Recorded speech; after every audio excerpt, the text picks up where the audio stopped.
All right. So we should be live. Who knows? It might be working. uh, like I said, one of these days we'll get this sorted out.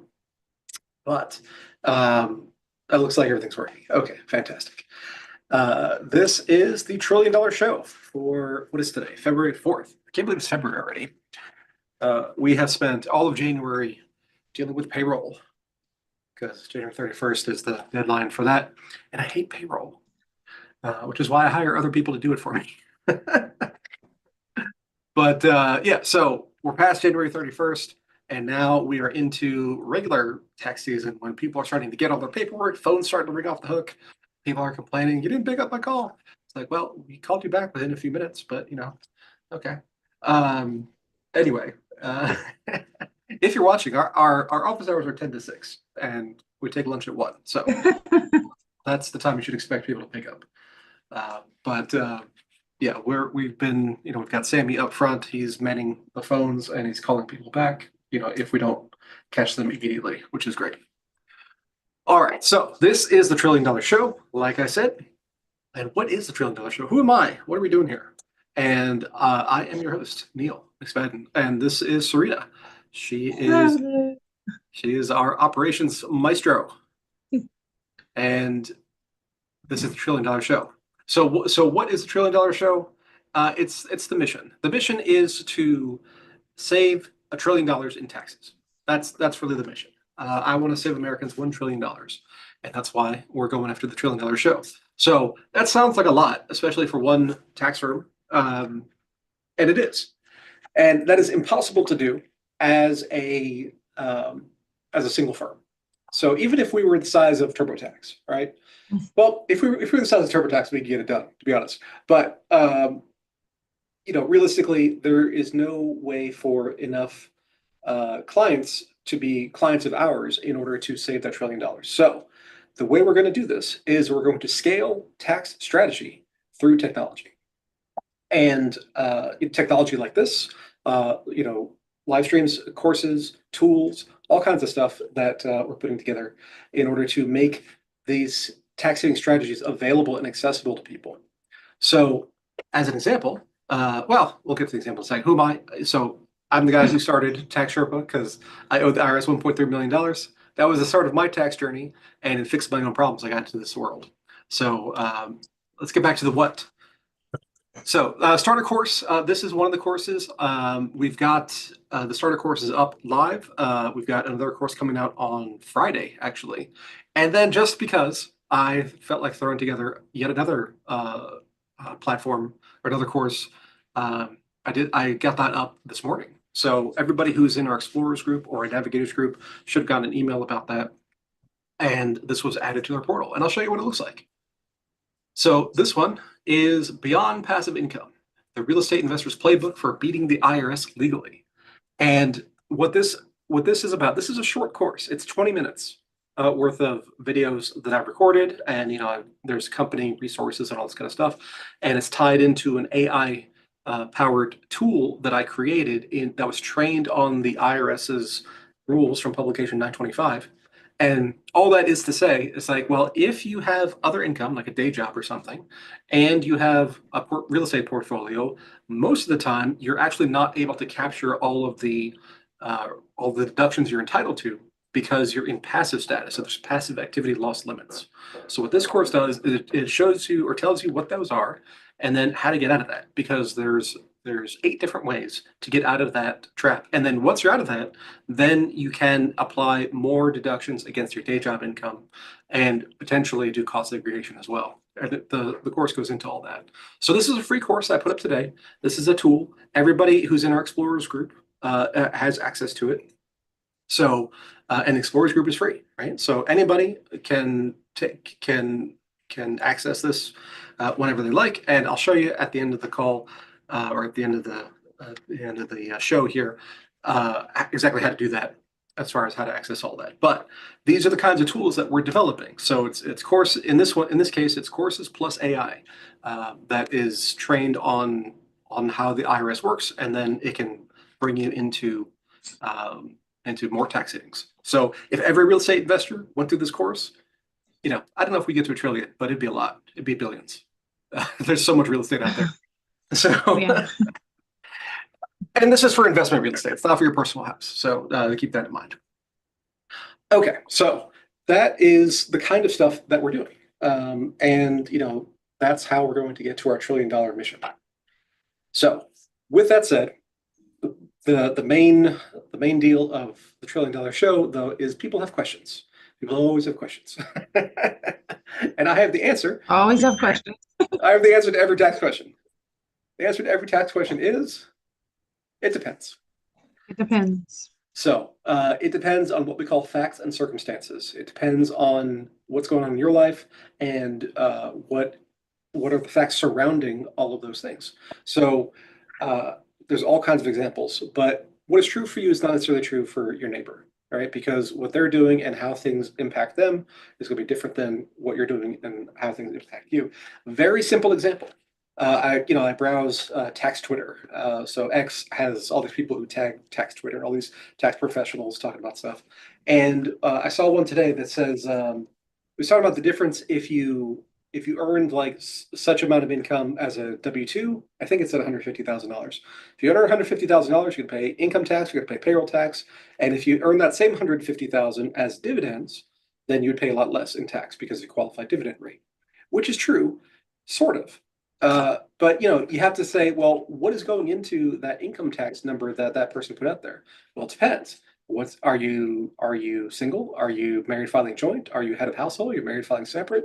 If you are married filing joint, does your spouse have income that adds to the overall household income, which adjusts the rates? So immediately on the most basic level, it depends. So basically, what we do here in this show is we talk about all the ways it depends. As the questions are unraveled. So I don't know what's coming.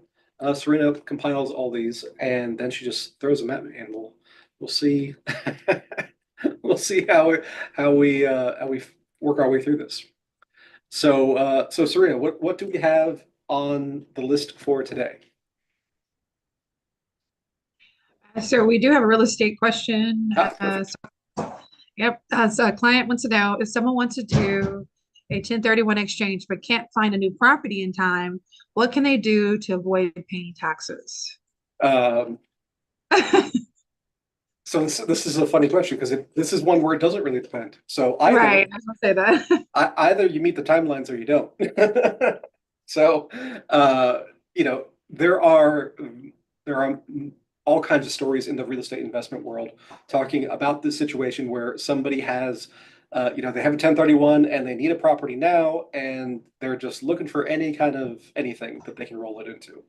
So if you miss the deadlines, which is basically a 3-month and a 6-month deadline, then you have then it's taxable. That's basically it. Um, I'm not aware of any exception to that if you miss the deadlines. Now there are other things you can do though, like reverse 1031s, where you buy that property before you sell the other one. Hmm. I was talking to a client this morning who did that last year with a condo. Um, but yeah, if you miss it, it's taxable. So here's the question. In that situation, is it worth buying a bad deal in order to avoid the tax penalty? And the answer is usually no. Uh, No, no, no.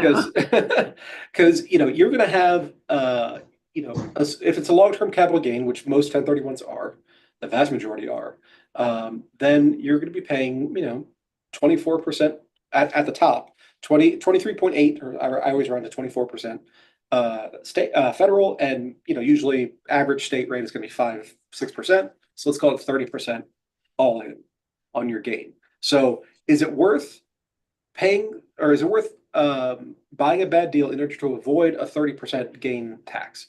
And it depends, right? It depends on how bad a deal is it, right? Right. Um, and the thing about real estate is because it is so illiquid.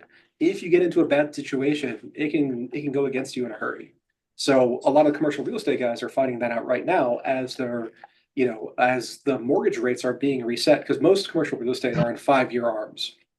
So They'll reset every 5 years, basically on interest rates. And when they bought the property back in 2019, rates were, a lot less, 4%. And now they're a lot higher, for commercial, 8%, 9%, 10%. And so the underwriting of the properties changes as the interest cost changes. And so what was a deal in 2019 is no longer a deal in 2025 just because of the financing underneath it. And so, uh, you know, at that if you run into a situation like that, then it would have been way better to take the 30% hit on the tax than it would have been to get into the bad deal and lose 100% of everything.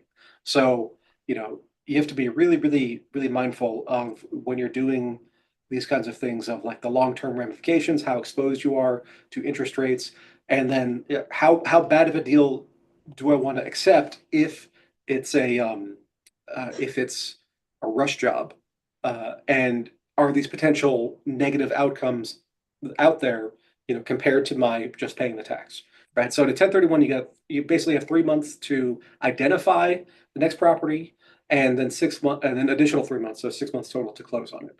And it doesn't have to be one for one, so that's something to keep in mind. So you can identify a bunch of properties, and you don't necessarily have to close on all of them. So it's just like, hey, these are the ones that I'm wanting to look at, and then you can get your extra 3 months to close. So, but then if you don't close in 6 months, then it's just taxable. So, I thought it didn't depend, but it does. So, yeah, that's the basic idea there. I do so in the real estate thing I put up here. 1031s are not included because we're talking about this course is talking about operating deductions rather than purchase and sale kind of stuff. So it's unlocking those passive losses that are during the course of your ownership to offset other income rather than trying to minimize tax savings on or minimize taxes on the exit. So just be aware of that. Alrighty, now we have another question under real estate. Yeah. Someone wants to know if a landlord also uses part of their rental property for their own business, can they still do a cost segregation study? For their own business, yes. So, if the business is a tenant, then that's fine. It's just like any other tenant. You gotta play fair though. So where people get into trouble is when they give special deals to their business or like a family member or a friend or something like that. You got to charge market rates. As long as you charge market rates, everything's fine. But if you give yourself a sweetheart deal, then you can run into potential issues. It could be considered a gift. It could be considered income. So it's just weird stuff happens. So just charge market rates, and you're fine. Right. Now, if the landlord himself or herself is actually occupying the property, then you have to discount out that personal use portion of the property, and then you can segregate the rest for investment purposes. So that's a little wonky. It's not something we see very often, but it could happen. Alrighty, so it looks like we have a captive insurance question. So a client wants to know, is setting up a captive insurance company a good tax strategy for high income business owners, or is it too much of a hassle? There's a little bit of hassle to it for sure. I was going to say that too. A little bit of hassle. Yeah. So what captive is, or it goes by different names. There's 831s, there's captives, there's reinsurance. All these different terms are the same basic strategy. So what it is there are special rules for insurance companies. When you pay a premium to an insurance company, that premium is not income for the insurance company. The insurance company takes that premium in, and they have on an actuarial basis they have a liability on the other side. So it almost operates like a loan. And what they do is they take that premium money, they invest it into something. It's usually bonds or real estate or something like that, something very humdrum and not too volatile. And the gains on the investment are taxable income to the insurance company. So the way captives work is that you can have a micro insurance company of your own.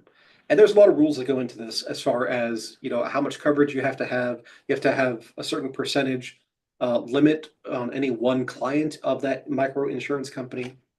So basically, there are providers out there that organize all this for you and match you up with different pools of insurance in order to make sure you comply with all the rules. So basically, your operating company will take out an insurance policy with your insurance company, and the operating company will pay the insurance company a premium. And it's a high dollar premium because these are things you cannot buy insurance for in the normal marketplace. So I can go out and I can buy E&O insurance. I can buy property insurance. I can buy, um, a number of different types of insurance. But I can't insure against the risk that Amazon turns off my listing. If I'm an Amazon seller, I can't buy an insurance policy that you know. So and so savages my reputation online.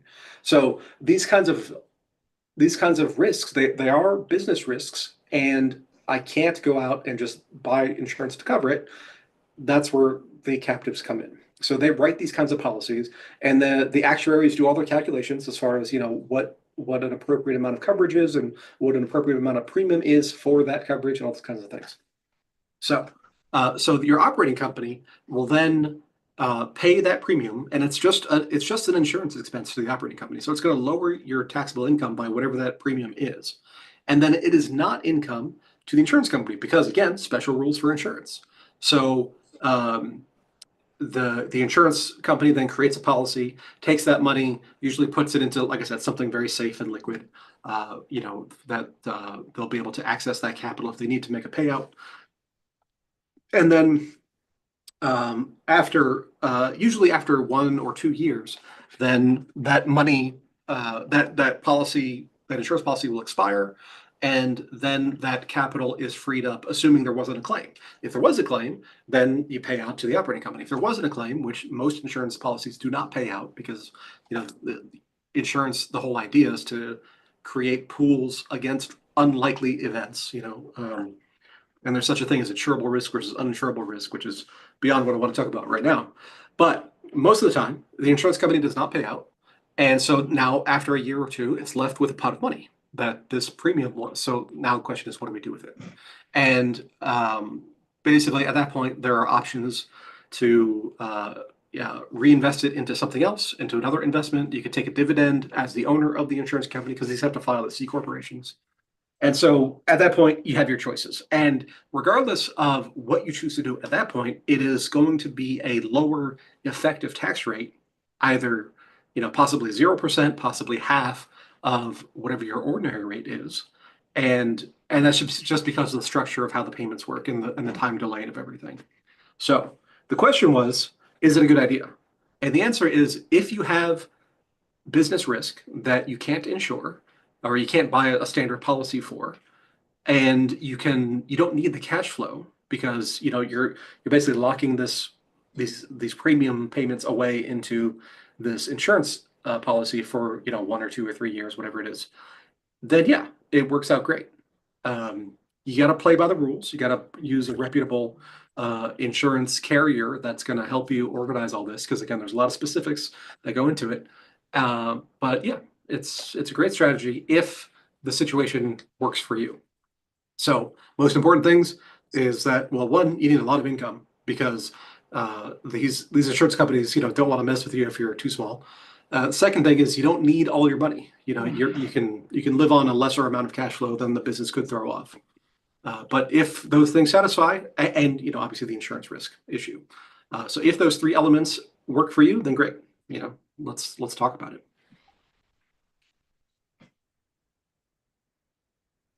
So it depends. It does depend. Yeah. Okay, understood.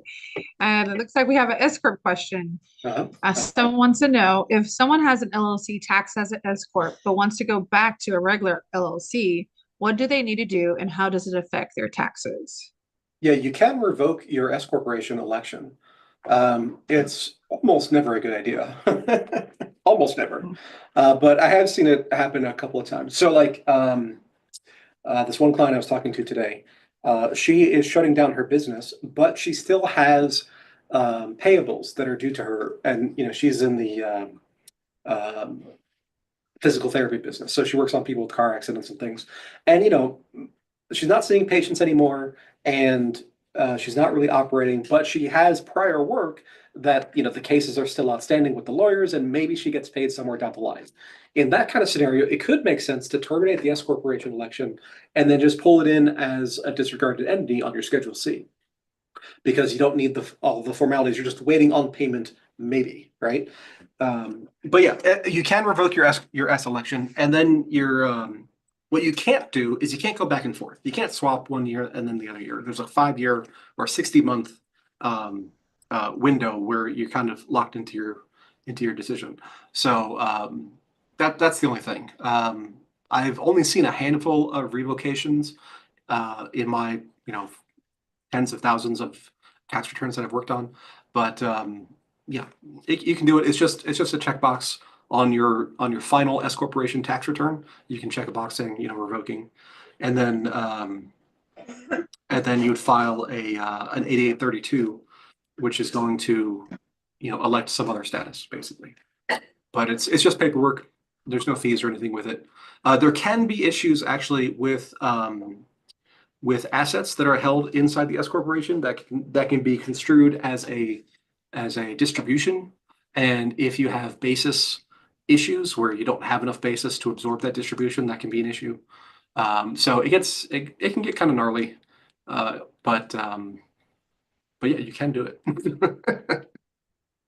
So It can be done. it can be done, yeah. But very, very rarely would it be a good idea. Right. Understood. Yeah. Looks like we have an Airbnb question. Uh-huh. Someone wants to know if someone rents out their home on Airbnb, what's the best way to keep personal and rental expenses separate from each other? Well, but it depends, right? So Right, it depends. I've seen it, and it really depends on what exactly you're doing. So I've seen people who, like in the early days of Airbnb, they would just rent out a room, right? And people still do this, but it's not as popular as it used to be. So they've got 4 bedrooms, they're not using one.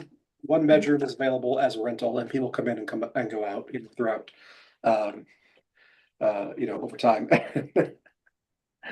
I had one client tell me that that's what they were doing. That was pretty much all their income actually, and she was saying that they had crazy stories from people doing that because you're sharing your home with these you know random strangers effectively.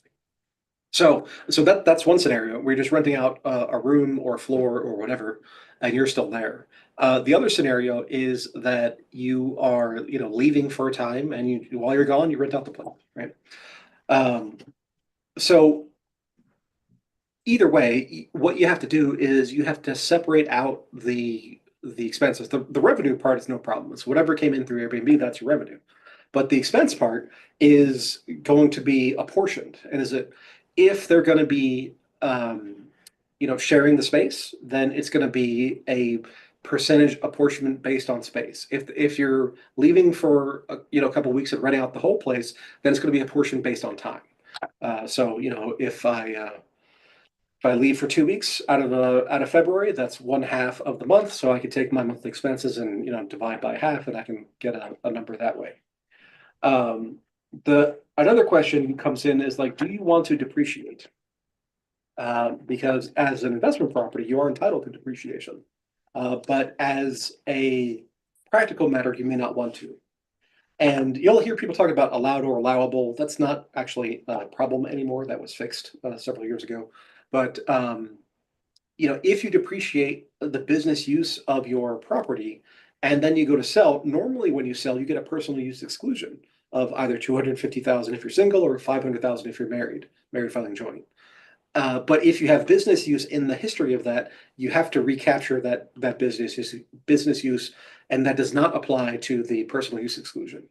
And so then you're going to have a 25% recapture tax on that business use deduction that you got however many years ago. So depending on the numbers, depending on what your future plans are, you may not want to depreciate, and you may want to just pick up the extra tax on that so that you don't have to pay a recapture tax when you sell. So Again, depends. How does that 25% recapture rate compare to your regular rates? And most people, I would say the average federal tax rate that people pay is either going to be 22% or 24%. So usually 25% is going to be higher. So that's something to consider. But if you're going to sell 10 years from now, well, take the deduction now, and then time value of money is going to be better off in your pocket rather than waiting 10 years. If you're going to sell next year, maybe you don't want to depreciate. So that's the consideration to put in there. But yeah, so you gotta, whatever method that you use, you gotta figure out what expenses are, the word is allocable, which expenses are allocated to that rental use and which are personal use, and you gotta separate them out that way. So that's the basic idea. How you do that depends on what you're doing, what expenses you have, and all that kind of stuff. So another it depends question. Yes, every question is it depends. Right, understood. It looks like we have a crypto question. So it looks like someone asked if someone runs a business that gets paid in crypto, what's the easiest way to handle their taxes? Okay. So the short answer is there is no easy way. Right, I was gonna say no easy way, guys. Okay. So what happens in crypto? So crypto, how do I want to say this?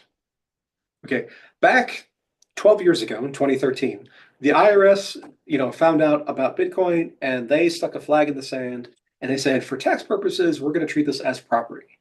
And everything since then has been in line with that announcement. Now, today, David Sachs was on TV talking about, the regulatory framework that they want to put into place around crypto. So this might change, but for the moment, cryptocurrency is property. So somebody pays you in Bitcoin, and they pay you $100, $100 worth of Bitcoin, and it's 0.0001 coins or whatever. And so that $100 becomes revenue to you, and you have to book it at the current market value of $100. Now, then you have an asset of a piece of property called Bitcoin, and however many tokens of it. And let's say 3 months goes by, and you sell that asset, and it has appreciated from $100 to $125. So now I had $100 of ordinary income, ordinary revenue to my business. And now I also have a $25 capital gain because it went from 100 to 125. So the issue is that the tracking of all that is very difficult. There are software programs that try to do it. None of them do a good job that I've seen, anyways. The tracking programs do a good job if all you're doing is buying and selling on an exchange. That they can handle. But anything more complicated than that, like receiving crypto for your business, is more complicated and they don't track very well. So you have to effectively manually, you have to recognize income when it comes in, and then you have to recognize capital gains transactions, whether it's a gain or a loss, on a separate event, and you have to track your basis along with that. So that's the basics of it depends. It gets more depending because cryptocurrencies are fungible, meaning that if you receive one token of whatever XYZ coin, and then you sell one token of XYZ coin, is it the same coin? Well, maybe, maybe not. Depends on your accounting method. It depends on whether you choose to do last in, first out, or specific lots. And the IRS released some guidance last year saying you got to pick, right? Right. So, and they want you to pick on a wallet by wallet basis, which makes no sense, but whatever. So, if I receive one XYZ coin and I sell one XYZ coin, I have to determine where did that one XYZ coin that I sold come from? Was it the one I just received, and does it have that cost basis, or was it a different one that I received earlier, or was it what I received later, and is there a different cost basis? So that just adds to the complexity. And the short answer is there is no easy way. Just because it's the systems that currently exist are not built for tracking things at this level. That's really the short and sweet of it. If you're trading on an exchange and they're tracking all that for you as though it were a stock, that technology exists. But if you're doing it, on your own outside of the exchange, then it's really, really hard. And there are companies out there that will compile reports for you. There was one that we talked to called Moon Tax, and they charge, I think it's like 50 cents per transaction Yeah. to compile the report. So if you have 10,000 transactions, it's like $5,000, which you might need to do anyway, but it's obviously very expensive at that point. So you got to make sure that you are making enough money to make the administrative um, burden worthwhile. Now, that's all to say that there's all these rumors floating around right now that they're going to make Bitcoin tax free, and when David Sachs was talking today, he was saying NFTs are collectibles. That's actually not new. Last year, the IRS chief counsel released a report saying that you have to do a look-through analysis on NFTs to see what they represent and then tax them accordingly to that.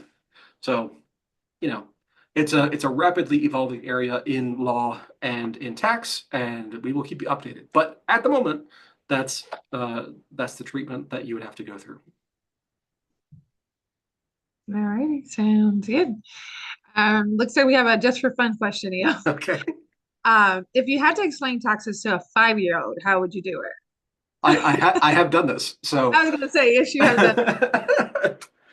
so what I've explained to five, she was like, I think she was 6 when I explained this to one of my kids, and she was trying to understand what taxes are, and I said, okay, when you earn money, and we have to establish what earning money is.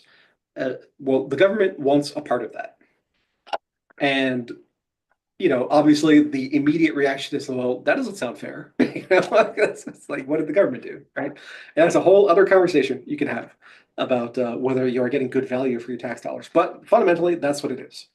Uh, you earn money, government wants a piece. Now, in U.S. law, under the Constitution, with the 16th Amendment, only income is taxed. So, there are all these proposals you've seen floated out by different people talking about a wealth tax and talking about an unrealized gains tax, and all this stuff is at least as far as I'm concerned, not legal at all because it doesn't qualify as income. And there's this little niggling problem that income is not really defined anywhere, but that's an issue for the courts to decide. Um, so that's the American system, is that when you earn income or when you receive income, you don't have to earn it necessarily because earning has its own technical meaning. The government wants a piece. Now, why do they want a piece? Because they say so. Why do we do it? Well, because they have lots of guys with guns who are willing to put you in a cage or possibly kill you if you don't. That's So, because there is a difference. Most tax issues are civil issues, meaning the worst they can do is they can fine you, and then they can go after your assets if they were to if it were to be established that you owe this amount of money, right? So they could grab your boat, they can grab your bank account, they can grab this, that, and the other, and they can put a lien on your house, all that kind of stuff. So that's for civil issues, which is the vast majority. Criminal tax problems come in with tax evasion and fraud and things like that. So, you'll see online every so often that people talk about, it's like, why do IRS agents carry guns? It's like, well, the ones that carry guns are the criminal enforcement division. And that's what they're going after is people who are committing criminal offenses in the tax world rather than just civil offenses. So every once in a while, well, I mean, we have a big enough country that it happens often enough. But a small percentage of people will be doing criminal offenses when it comes to their taxes rather than civil offenses, even if they get something wrong. So for that kind of stuff, it's like real police and real jail and all that kind of stuff. So and if you were to resist arrest during all that time, you might not make it. So so fundamentally, the enforcement arm of the government is there to make sure that people file their taxes, and the IRS does their own reports on this kind of stuff, and they estimate there's an 85% voluntary compliance rate, meaning that 85% of the income in the US is reported on a tax return somewhere, and or is actually paid the tax associated with that is actually paid. And they have a 15% non-compliance rate, which could be, hiding income, not reporting, or just reporting and then not paying. So that's what they call the tax gap. And how reliable is that 15% number? I have my doubts, but that's what they say. So that compliance pressure is really why you have to do that. And explaining all that to a 5-year-old is probably more than you want to get into. But Yeah. yeah, so the one sentence is, if you get income, government wants a piece, and you got to pay him. And if you don't, bad things happen. So that's Mm. Understood. Looks like we have a real estate question again. Yep. Someone wants to know, how does someone qualify as a real estate professional for tax purposes, and why does it matter? Okay. So that actually is in the course that I put up today. Yep. That is in module 3. And I don't want to press play, but basically, there's a couple different criteria. So real estate professional status allows you to elect non-passive real estate status. And that unlocks a whole lot of deductions potentially. So that's why you would want to do it. And maybe not, it applies to you. But and this course will actually walk you through whether you need to do this at all or not. But what qualifies you is you spend at least 750 hours on real estate activities, and at least 50% of your working time on real estate activities. And that's the one that gets people the most. And what qualifies as real estate activities? Well, it's this list here. It's a real property trade or business. It's a trade or business that does any of the following with real property: develops or redevelops it, constructs or reconstructs it, acquires it, converts it, rents or leases it, operates or manages it, brokers it. So, the reason this status exists, which is separate from the 8 other tests for material participation, is because material participation is just you interacting with your rental property, directly. These other things could be other real estate activities not related to your particular rental property. And so that's where we're able to bring in more hours. So if you're a real estate agent and you're brokering, then you are adding those real estate hours, and then that might unlock the deduction strategies for the real estate that you do own. And so you gotta satisfy the hourly tests and the percentage tests in these categories, right? Along with your direct real estate property experience throughout the year. So that's what real estate professional status is, and then the reason to do it is to unlock more deductions. So a couple things is that if you're an employee of a business that does these things, doesn't count. So if you are, we've got one client who is a mortgage broker, but she works as an employee. So all of her employment hours do not count towards having a real property trade or business, because she doesn't own it. She's just an employee. So it's got to be your own business, or you're an independent person doing these things, in trade or business covering these topics. And you got to keep logs. This is something the IRS will ask about. Say, okay, you claim professional status, so you unlocked all the deductions. Great, let's see your logs. And they have to be contemporaneous, meaning that they don't want you to compile everything at the end of the year. They want you to have a log throughout the year showing that you were taking recordings as things were happening. So those are the qualifications for real estate professional status, and that's why you might want to do it. It's just you can unlock more deductions and save money on taxes. So be very, very careful how you do the logs, right? Because you have to do it monthly. I mean, Not really, all that. you should do it every day that you do something, honestly. Oh, wow. Okay. Okay. Alrighty. Understood. So it looks like we have an S corp salary question. Uh-huh. A client asks, can an S corp owner pay themselves their whole salary at once to get their tax break, or does the IRS not allow that? It can be done. It's often not the greatest idea, but yeah, it can be done. They're not real thrilled with it, Right. but yeah, the processing will go through just fine. You're better off. A much more common cycle that we'll see is quarterly. So business. So the difficult part about the being an S corp owner and having your salary and everything is that business is volatile. Some months are good, some months are bad. Some years are good, some years are bad. And so, you know, you want to adjust your payroll, throughout the year based on business conditions, and based on what you're actually doing rather than trying to, assume a whole year's worth of activity. Because one of the things that goes into, what's your reasonable compensation is what are you actually spending your time doing? Because as a business owner, um, there's the product or service that you sell, um, and then there's everything else that goes into running a business, right? And as the owner, you're probably doing all of those things, and each one in your market for your industry is going to have a different associated hourly rate, and so you want to get a weighted average of all those different things in order to come up with a real number that is reasonable for your compensation. So if I spend, let's just say a 40-hour work week, if I spend 10 hours doing administrative work, just, internally files and whatever, no, that's gonna be one, pay rate. And then I spend another 10 hours doing marketing, creating ads and um, sending out email blasts and all that kind of stuff. That's gonna be another rate. And then I spend 10 hours doing sales of like, one-to-one, somebody who's already a marketing qualified prospect, then that's going to be a different rate. And then there's the actual, oh, I got to sell this thing. I got to do the thing that I'm actually selling. That's going to be yet another rate. And you gotta weight all those by pay rate and by amount of time you spend doing them. And so that's all going to change dramatically throughout the year as business conditions change throughout the year. So, um, you know, a shorter cycle is better than annual, but yeah, it can be done. They will cash the checks that you send in on the 941s. So there's that. So it can be done, guys, right? Yep.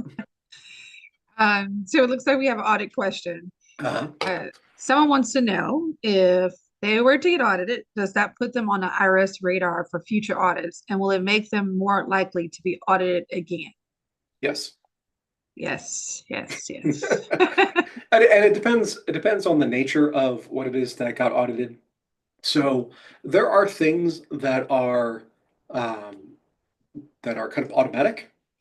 So if you get audited for claiming a child that's not yours as a dependent, let's say, this used to happen a lot more back in the old days before they had auto verifying social security numbers. People used to trade kids back and forth. It was not good. But if you got audited for that issue, and then in a future year you claim a kid, then you have a much higher chance of getting audited on that, just because this is such a big issue and the tax credits are involved and all this kind of stuff. If you get audited on, I don't know, like the real estate hours thing. So if they want to see your logs and you provide them your logs and they say great, then maybe you have a higher chance in the future of getting audited, but it's not the kind of thing where it's like an automatic, right? Um, Back before the Tax Cut and Jobs Act, when we used to be able to take non-reimbursed employee expenses, we had a lot of highly paid employees as clients that had to spend a lot of money out of their own pocket to do their jobs. They were like sales reps and headhunters and this kind of stuff.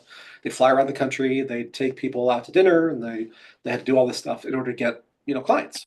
And we would take this as a non-reimbursed or an unreimbursed employee expense, 2106 expense.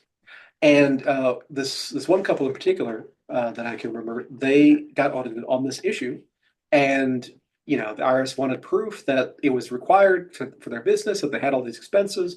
They wanted proof of the expenses themselves and all this kind of stuff. And so they came in. I remember they came in with like a 4-inch 3-ring binder of documentation, and we mailed it off to the IRS, and they pretty soon dropped it after that. But so in that kind of thing, when you are really strongly demonstrating that you are right and you are doing things within the rules, then at least historically, I have not seen any evidence that that raises your audit risk over time. So depends on the thing, but a lot of the stuff that people get audited for, will continue to carry risk on into the future. So it doesn't bend. Yeah. Looks like we have a behind the scenes question. Okay. So what's the hardest part of working in tax planning that people don't realize? Oh, that part's easy. Um, The hardest part is getting accurate information. So a lot of times, like if you go to taxsherpa.com, you click book an appointment, you'll get a call with Serena, and she'll do the survey call. And the survey call is when, we talk about your situation, and she'll gather you kind of your numbers and say, okay, I'm married, I've got a house, I've got a job, I got, this, that, and the other. And then we bring all that back to the team and we work on a plan for you. And it's a rough plan because we're not deep diving into the numbers. And we'll say, okay, based on the numbers you're giving us, then we could do this, that, and the other, and we could save you, $20,000, $30,000, whatever the number is. And um, so that's one level of difficulty because a lot of people just don't know their numbers.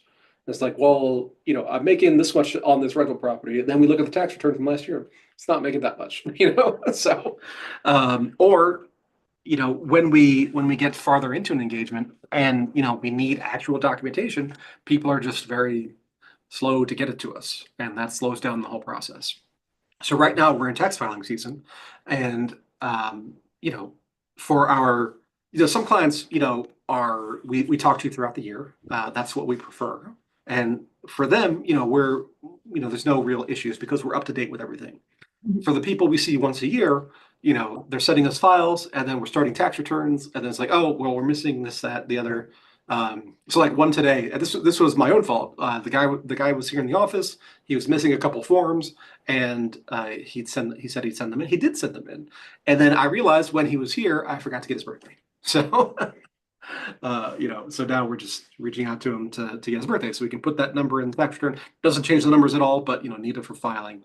So it's always those little things that we're missing, and a lot of times we're just like missing one thing, one form from a client. A big one is the Obamacare form, the 1095A. So listen to me now, anybody who's thinking about filing tax return. If you had Obamacare, then you need to include your 1095A. And that is the statement from the marketplace showing how much you paid, how much they paid, and what the second lowest cost silver plan was for your zip code and your family status. So it's just key information that is needed. And so in the old days, what used to happen was we would send in a tax return not knowing that the client had Obamacare, and it would get accepted. And then they get a letter 6 weeks later saying, hey, you didn't include your Obamacare, so we need that information in order to process your return. And then that takes an extra 2 months or whatever. So these days, most of the time, the IRS will actually reject the tax return first and say, hey, you didn't include your Obamacare. So that's actually progress. Yeah, that's true. Save time at least. Saves time, yeah. But yeah, so the hardest part is definitely getting complete and accurate information from people, and whether that's on the planning side or on the filing side, both are the same issue. Alrighty, so we have a real estate question. Uh-huh. A client wants to know, can a homeowner rent out their house, their business for meetings and get a tax break? If you do it right, yes. Yeah. And that's the Summit Strategy session. Summit Mhm. Strategy sessions. And this gets into the code section is 280 AG2, and you can do it as long as you follow the rules, right? So you can only do it 14 times a year. There are certain guidelines on what kind of entity can do that, because it can't be you can't rent to yourself. But if you have a separate entity for tax purposes, not just a separate entity for legal purposes, those are two different things, then you can do it. And you gotta be appropriate about it. You gotta charge market rates and all these kinds of things. But yeah, it can be done. It's a great strategy. And the way we do it is well, how do I say this? The two ways people screw this up are, one, they charge outrageous numbers that's not backed by market data, and two, they don't actually have a business purpose for doing it. They're just doing it for the tax deduction. Here's a life pro tip: you can't do things just for tax deduction. You got to have a business purpose. And so the way we have developed our strategy is to have management meetings for your business. And we have a whole process that you go through as far as how to have your meeting, what to do at the meeting, what documentation to create from the process of the meeting in order to justify all that. So yeah, it can be done, and honestly, it should be done. because you should be doing this kind of management work on your business as a matter of course. It'll make you a better business owner. It'll make you more money over the long term, and you'll, at the end of the day, you'll actually end up paying more in tax because you will be making more money. Now, when you get to that point, there's a whole other set of strategies that we that we bring in to eliminate that issue, but that's further down the road. Alrighty. Looks like we have another business question. Okay. So someone wants to know if they own two businesses, can they share expenses between them to save on taxes? In most cases, it doesn't matter whether you share them half and half or 95-5 or whatever, because the vast majority of businesses are flow-through entities, meaning that the the owners are going to be the ones who are picking up the income, the net income, which is revenue minus expense, and then they're going to be paying their individual tax based on whatever that number is. So if I have $5,000 of expense in company A and zero in company B, when it gets to me as a flow through, then it is still $5,000 in expense. If it's 2,500 and 2,500, it's still 5,000 in expense. If it's 1,000 and 4,000, still 5,000 in expense. So if as long as we're talking about pass-throughs, usually doesn't matter. Now, if you have different ownership structures between different entities, then it can matter. So like if one is a partnership and you're only 50% and you're 100% on another S corp, then yeah, you want to make sure that you are getting the full bang for your buck, and your partner in that other company isn't siphoning off your deductions. Also, if you have a non pass-through company like a C corporation, then it definitely matters because they're totally siloed. So you gotta be mindful of what money's going where and to whom, and as long as you follow those kinds of guidelines, then the net result is going to be the same either way. Now, with that said, it is a good idea to apportion things accurately, because especially when it comes to, even though it doesn't impact your current year taxes, it will impact your sale potential. Because when you go, the biggest problem when people try to sell their businesses is having accurate books. So if you have a clean set of books that is accurate and actually reflects the performance of that business, it is a much easier sale than if it's like, well, $5,000 comes in over here, but this other company that I have over there is really paying for the phone system for this company, so we got to work that in, and it's a whole lot of cover, or the other way around. It's like, oh, this expense, yeah, it's on this business, but really it belongs to this other business. So really my net profit should be higher and I should get a higher sales price as a result. Those are hard conversations to have and make negotiations more difficult. So you want to accurately reflect the performance of that business, so that when that time comes, you can make a very simple representation in a sale process. So, that's the main reason to do it. If you want to be super thorough, a lot of times what we'll see is if somebody has like a portfolio of businesses, we'll have a management company that actually leases out employees and resources to the subsidiary companies. And that way the flows are fully accurate. So again, doesn't change anything on the net, but what it does do is it puts the expenses where they belong in the different company structures. So that's, again, it's more administration, but if you have a portfolio of companies, you're just dealing with more administration. That's just how it goes. So, be careful what you wish for, I guess. And on top of that, there is another concept that I don't think enough people comprehend or put into place, and that is the concept of economic value added. So basically, every business operation should have a profit. And what that means is that, so let's say we're going through that management company that leases out employees and resources and everything to subsidiary companies. Well, if I've got a marketing guy, right? If I'm renting my marketing guy to my subsidiary, I need to be renting that not at cost, but at profit. So if my marketing guy costs $50 an hour or whatever, I'm not going to be selling him his time to my subsidiary for $50 an hour. I'm going to be selling him his time to my subsidiary at $75 an hour, so that I am making sure that I am one, representing a true cost if I went out on the third-party market to replace that function in that subsidiary business. And two, I need to make sure that that is still profitable enough that it's worth doing. Because if it's not worth doing, then you have to look at other solutions, and you shouldn't have that person in-house. So when you force yourself to focus on the business unit profit, it a lot of times reveals that you're just wasting money that you could be done in other ways or cheaper or just eliminate entirely when you actually take a real close look at it. So that's just, again, that's not a tax issue because revenue on the one side will show up as expense on the other. It's a wash, but you want to make sure that from business operations side of things, that you are doing things the most efficiently that you can. So yeah, it depends. It depends. All right, I'm gonna cut it off there because we only got a couple minutes left. And what's the next step? So the next step is become an explorer.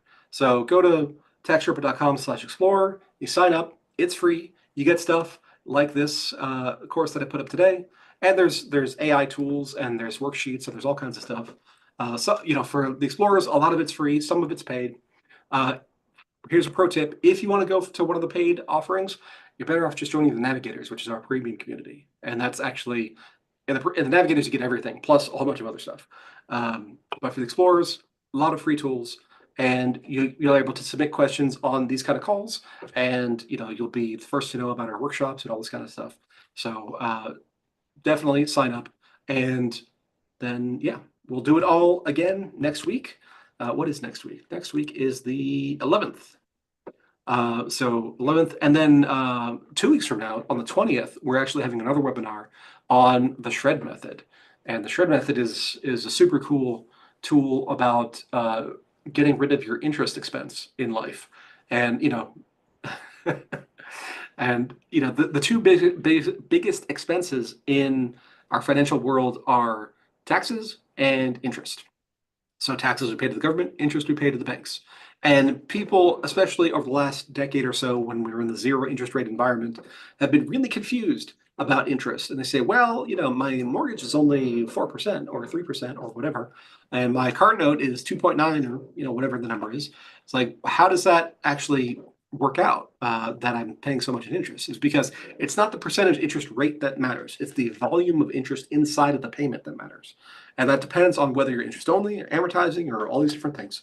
And what the shred method does is it gives you a tool to mathematically maximize your